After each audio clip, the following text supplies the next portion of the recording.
Ushia Yera Julius DEBRAH. Obemu kra wa hu se bi okra na ye boss. Yeah. You understand? Ushia chief of staff, main chief of staff Yera Julius DEBRAH. Yeah. He's maybe I'm or you're more even more humble than Yera John Mahama. Oh, yeah. John Mahama, president or Brand who has seen the whole city. Ushia Julius DEBRAH. Or you're more even humble than John Mahama. Chief of staff, 2 years kutano no. Na Renano, a boys no more games be as easily go on. He's so humble. Julius DEBRAH. Where do you be at you? Julius DEBRAH. Position I will create you. Me see Julius DEBRAH. No more jogging, diagroni and dynamics. Julius DEBRAH. So Ushiana. Obeka say, no, chief of staff now because on who saw your penny. Stand up me. Kobe penak pakayami as one. What do I say? And so sabi Julius DEBRAH as a businessman. Sika or war, not even from politics. Yeah. Or a business kwawuni or a businessman and can see kabe brain no guess what ya hand time and so buade ye Julius DEBRAH. Yeah, very humble man. Na de bia me menya NDC for ne be choose there.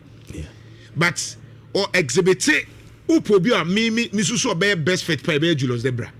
Sure, obi be best fit ama ebi otimi atoa John Mahama president ni legacy so a ebe Julius DEBRAH. On say ni humility ni push anu nyina push into say John Dramani Mahama kasa mu. I say he's very humble. Very humble. Very humble Julius DEBRAH. I like that man.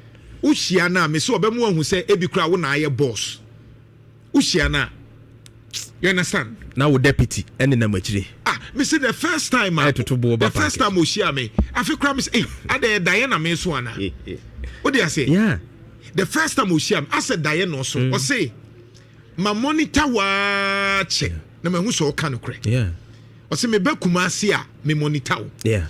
Ensema a wo ka no eno ana wo ka no ena mama pe wa asem. Yeah. Na nya because of oyenipa. He's a human being. Julius.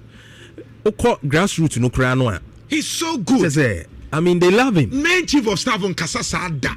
Debbie. Now deputy chief of staff a wo kra ni kwansa wo kasa. Now what appointees nyina no mu nyina dwan beto a no kasa ani dia. Hey, I mean deputy ni dia nkoyi. When dey mo so sandogwe so na ejega mo ba be ka je say ni. MB before ni say kasa omuti. Katro mu say mu nkrofo ya hanta omanti no. When mo nso so no so anga say waka no yete ye.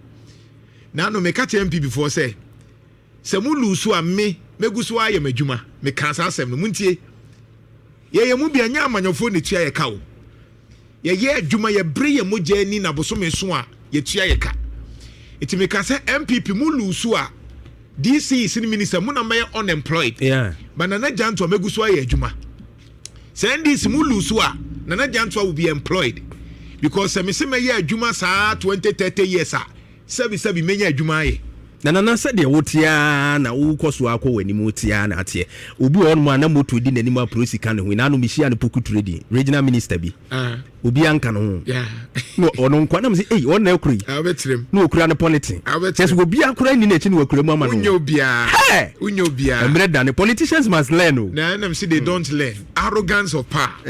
Anyway mamene Erastus Zasaredonko award winner GG